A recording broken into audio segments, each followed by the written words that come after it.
ಸ್ನೇಹಿತರೆ ನಮಸ್ತೆ. ನನ್ನ ಸ್ಟಡಿ ವಿತ್ ಶಂಕರ್ 24 ಯೂಟ್ಯೂಬ್ ಚಾನಲ್ಗೆ ಸ್ವಾಗತ. ಸ್ನೇಹಿತರೆ, ಕೆ ಇ ಅವರು ಇತ್ತೀಚೆಗೆ ನಡೆಸಿದಂತಹ ನಾನ್ ಎಚ್ ಕೆ ವಿಭಾಗದ ಗ್ರೂಪ್ ಎ ಮತ್ತು ಬಿ ಈ ಒಂದು ಸ್ಪರ್ಧಾತ್ಮಕ ಪರೀಕ್ಷೆಯ ಜಿ ಕೆ ಪ್ರಶ್ನೆ ಪತ್ರಿಕೆಯನ್ನು ನಾವು ಇಂದಿನ ತರಗತಿಯಲ್ಲಿ ಡಿಸ್ಕಷನ್ ಮಾಡೋಣ. ಹಿಂದಿನ ಒಂದು ವಿಡಿಯೋದಲ್ಲಿ ನಾನು ಕೆಲವು ಪ್ರಶ್ನೆಗಳನ್ನು ಡಿಸ್ಕಷನ್ ಮಾಡಿದೆ. ಅದರ ಮುಂದುವರೆದ ಭಾಗವನ್ನು ಇಂದಿನ ತರಗತಿಯಲ್ಲಿ ನಾವು ಸ್ನೇಹಿತರೆ ಡಿಸ್ಕಷನನ್ನು ಮಾಡೋಣ. ಪಟ್ಟಿ 1ರಲ್ಲಿ ಸಾಮಾಜಿಕ ಭದ್ರತಾ ಯೋಜನೆಗಳಿವೆ. ಪಟ್ಟಿ 2ರಲ್ಲಿ ಸಾಮಾಜಿಕ ಭದ್ರತೆ ಇದೆ. ನೌಕರರ ಭವಿಷ್ಯ ನಿಧಿ, ಇದು ನೌಕರರಿಗೆ ನಿವೃತ್ತಿಯ ಉಳಿತಾಯ ಆಗಿದೆ.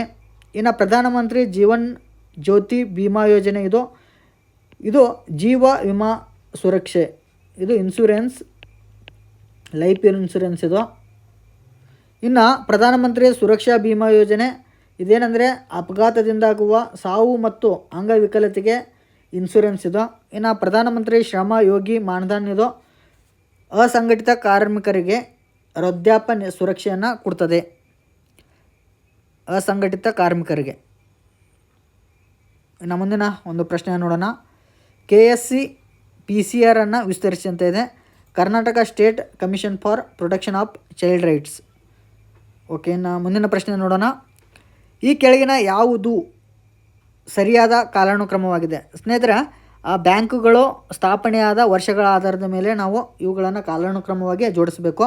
ಭಾರತೀಯ ಇಂಪೀರಿಯಲ್ ಬ್ಯಾಂಕ್ ಸ್ಥಾಪನೆಯಾಗಿದ್ದು 1921ರಲ್ಲಿ. ಭಾರತೀಯ ಇಂಪೀರಿಯಲ್ ಬ್ಯಾಂಕ್ ಸ್ಥಾಪನೆಯಾಗಿದ್ದು 1921ರಲ್ಲಿ. ಇದು 1955ರಲ್ಲಿ ಏನಾಗ್ತದೆ ಅಂದರೆ ರಿಸರ್ವ್ ಬ್ಯಾಂಕ್, ಇದು ಸ್ಟೇಟ್ ಬ್ಯಾಂಕ್ ಆಫ್ ಇಂಡಿಯಾ ಆಗ್ತದೆ. ಸ್ಟೇಟ್ ಬ್ಯಾಂಕ್ ಆಫ್ ಇಂಡಿಯಾ ಆಗ್ತದೆ, SBI ಆಗಿ ನಾಮಕರಣ ಆಗ್ತದೆ. ಇನ್ನು ಭಾರತೀಯ ರಿಸರ್ವ್ ಬ್ಯಾಂಕ್ ಸ್ಥಾಪನೆ ಆಗಿದ್ದು 1935ರಲ್ಲಿ ಏಪ್ರಿಲ್ 1ರಂದು ಸ್ಥಾಪನೆ ಆಗ್ತದೆ. ಇನ್ನು ಭಾರತೀಯ ಕೈಗಾರಿಕಾ ಹಣಕಾಸು ಕಾರ್ಪೊರೇಷನ್ 1948ರಲ್ಲಿ ಸ್ಥಾಪನೆ ಆಗ್ತದೆ. ಇನ್ನು ಭಾರತೀಯ ರಫ್ತು ಆಮದು ಬ್ಯಾಂಕ್ ಸ್ಥಾಪನೆ 1982ರಲ್ಲಿ ಸ್ಥಾಪನೆ ಆಗುವಂಥದ್ದು. ಇದರ ಸರಿಯಾದ ಆಯ್ಕೆ ಅಂದರೆ ಯಾವುದಂದರೆ ಸರಿಯಾದ ಜೋಡಣೆ ಯಾವುದಂದರೆ ಆಯ್ಕೆ 4 ಸರಿಯಾದ ಆಯ್ಕೆಯಾಗಿದೆ. ಓಕೆ, ಮುಂದಿನ ಪ್ರಶ್ನೆ ನೋಡೋಣ. ಭಾರತದ ಸ್ಟಾರ್ಟಪ್ ಕ್ಷೇತ್ರದಲ್ಲಿ ಯಾವ ರೀತಿಯ ರಚನಾತ್ಮಕ ಪಲ್ಲಟ ಕಾಣಿಸುತ್ತಿದೆ?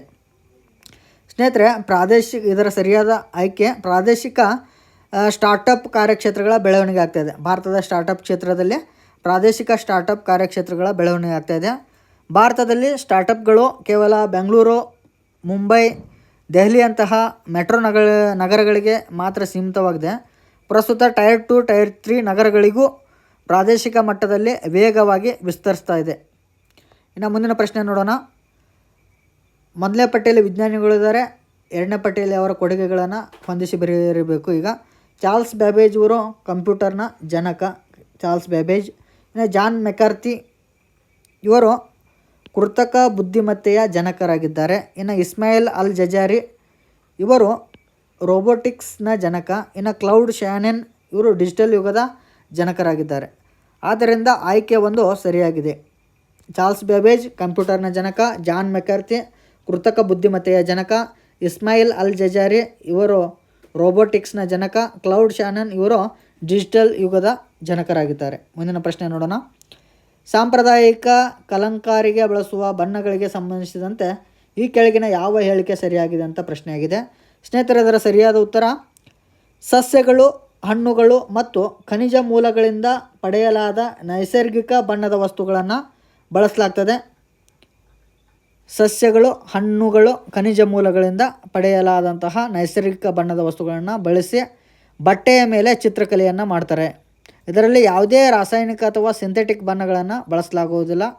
ಬದಲಾಗಿ ಸಂಪೂರ್ಣವಾಗಿ ಗಿಡಮೂಲಿಕೆಗಳು, ಸಸ್ಯದ ಬೇರುಗಳು, ಎಲೆಗಳು, ಹಣ್ಣುಗಳು, ವಿವಿಧ ಖನಿಜಗಳಿಂದ ತಯಾರಿಸಿದ ನೈಸರ್ಗಿಕ ಬಣ್ಣಗಳನ್ನು ಮಾತ್ರ ಬಳಸ್ತಾರೆ. ಇನ್ನು ಮುಂದಿನ ಪ್ರಶ್ನೆ ನೋಡೋಣ. ಪಟ್ಟಿ 1ರಲ್ಲಿ ನೀಡಲಾಗಿರುವ ವ್ಯಂಗ್ಯ ಚಿತ್ರಕಾರರು ಹಾಗೂ ಪಟ್ಟಿ 2ರಲ್ಲಿನ ಅವರು ಗುರುತಿಸಿಕೊಂಡಿರುವ ಪತ್ರಿಕೆಗಳ ಹೆಸರನ್ನು ಹೊಂದಿಸಿ ಬರೆಯೋ ರೂಪದಲ್ಲಿದೆ ಸ್ನೇಹಿತರೆ. ಪಟ್ಟಿ 1 ಅಬು ಅಬ್ರಹಾಂ ಇವರು ದ ಇಂಡಿಯನ್ ಎಕ್ಸ್‌ಪ್ರೆಸ್ ಪತ್ರಿಕೆಯಲ್ಲಿ ವ್ಯಂಗ್ಯ ಚಿತ್ರಕಾರರಾಗಿ ಪತ್ರಿಕೆಯಲ್ಲಿ ವ್ಯಂಗ್ಯ ಚಿತ್ರಕಾರರಾಗಿ ಕೆಲಸ ನಿರ್ವಹಿಸ್ತಾ ಇದ್ದರು. ಇನ್ನು ಪಿ ಸಿ ಲಹರಿ ಇವರು ಅಮೃತ್ ಬಜಾರ್ ಪತ್ರಿಕೆ. ಆರ್ ಕೆ ಲಕ್ಷ್ಮಣ್ ಇವರು ಟೈಮ್ಸ್ ಆಫ್ ಇಂಡಿಯಾದಲ್ಲಿ ವ್ಯಂಗ್ಯ ಚಿತ್ರಕಾರರಾಗಿ ಕೆಲಸ ನಿರ್ವಹಿಸ್ತಾ ಇದ್ದರು. ಇನ್ನು ಬಿ ವಿ ರಾಮಮೂರ್ತಿ ಇವರು ಡೆಕ್ಕನ್ ಹೆರಾಲ್ಡ್ನಲ್ಲಿ ವ್ಯಂಗ್ಯ ಚಿತ್ರಕಾರರಾಗಿ ಕಾರ್ಯವನ್ನು ನಿರ್ವಹಿಸ್ತಾ ಇದ್ದರು. ಆದ್ದರಿಂದ ಸರಿಯಾದ ಆಯ್ಕೆ ಏನಪ್ಪ ಅಂದರೆ ಆಯ್ಕೆ 2 ಸರಿಯಾಗಿದೆ. ಇನ್ನು ಮುಂದಿನ ಪ್ರಶ್ನೆ ನೋಡೋಣ.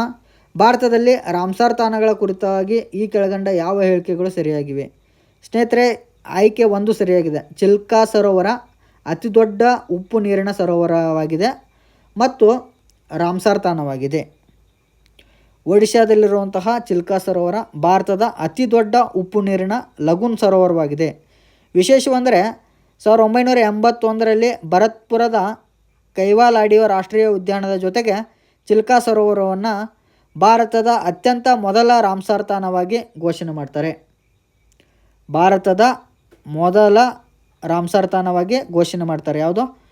ಚಿಲ್ಕಾ ಸರೋವರವನ್ನು.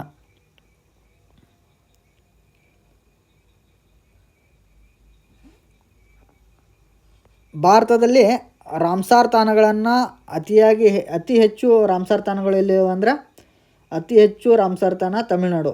ಅತಿ ಹೆಚ್ಚು ರಾಮ್ಸಾರ್ ತಾಣಗಳು ಎಲ್ಲಿವೆ? ತಮಿಳುನಾಡಿನಲ್ಲಿವೆ. ಓಕೆ, ಮುಂದಿನ ಪ್ರಶ್ನೆ ನೋಡೋಣ. ಇವು 3 ಹೇಳಿಕೆಗಳು ತಪ್ಪಾಗಿವೆ. ಓಕೆ, ಇನ್ನು ವ್ಯೂಹಾತ್ಮಕ ವೇದಿಕೆಯಾಗಿರುವ ಕ್ವಾಡ್ ಈ ಕೆಳಗಂಡ ಯಾವ ದೇಶಗಳನ್ನು ಒಳಗೊಂಡಿದೆ? ಸ್ನೇಹಿತರೆ, ಸರಿಯಾದ ಆಯ್ಕೆ 2. ಭಾರತ, ಆಸ್ಟ್ರೇಲಿಯಾ, ಜಪಾನ್ ಮತ್ತು USA ಕ್ವಾಡ್ ದೇಶಗಳು ಒಳಗೊಂಡಿವೆ. ಇನ್ನು ಮುಂದಿನ ಪ್ರಶ್ನೆ, ಹರಪ್ಪನ್ ತಾಣಗಳು ಮತ್ತು ಅವುಗಳ ಯಾವ ನದಿಯಲ್ಲಿ ಹತ್ತಿರ ದಂಡೆಯಲ್ಲಿ ಲೊಕೇಟ್ ಆಗಿದ್ವು ಅಂತ ಪ್ರಶ್ನೆಯನ್ನು ಕೇಳಿದ್ದಾನೆ ಸ್ನೇಹಿತರೆ. ಈ ಮೊಹೆಂಜೊದಾರೋ ಇದು ಸಿಂಧೂ ನದಿ ದಡದಲ್ಲಿ ಇತ್ತು ಅನ್ನೋದು ರೈಟ್. ಇನ್ನು ಬನ್ವಾಲಿ ಇದು ಸರಸ್ವತಿ ನದಿ ದಡದಲ್ಲಿ ಇತ್ತು ಅನ್ನೋದು ತಪ್ಪಾಗಿದೆ. ಬನ್ವಾಲಿ ತಪ್ಪಾಗಿದೆ. ಕಾಲಿಬಂಗಾನ್ ಗಗ್ಗರ್ ನದಿಯ ದಡದಲ್ಲಿದೆ ಅನ್ನೋದು ರೈಟ್. ಇದು ಕೂಡ ತಪ್ಪಾಗಿದೆ. ಕಾಲಿಬಂಗಾನ್ ಗಗ್ಗರ್ ನದಿಯ ದಡದಲ್ಲಿ ಇಲ್ಲ, ಇದೆ. ಕಾಲಿಬಂಗಾನ್ ಗಗ್ಗರ್ ನದಿಯ ದಡದಲ್ಲಿ ಇದೆ ಸ್ನೇಹಿತರೆ. ಇನ್ನು ಲೋಥಾಲ್ ಇದು ತಪ್ಪಾಗಿದೆ. ಇದು ತಪ್ಪಾಗಿದೆ. ಲೋಥಾಲ್ ಇದು ಬೋಗಾವೋ ನದಿಯ ದಂಡೆಯ ಮೇಲಿದೆ. ಸೊ ಆದ್ದರಿಂದ ಸರಿಯಾದ ಆಯ್ಕೆ ಎ ಮತ್ತು ಸಿ ಸರಿಯಾಗಿದೆ. ಮೊಹೆಂಜೊದಾರೋ ಸಿಂಧೂ ನದಿಯ ದಂಡೆಯ ಮೇಲೆ, ಬನವಾಲಿ ಸರಸ್ವತಿ ನದಿ ಮೇಲೆ ಇಲ್ಲ, ಕಾಲಿಬಂಗಾನ್ ಗಗ್ಗರ್ ನದಿಯ ದಂಡೆಯ ಮೇಲಿದೆ.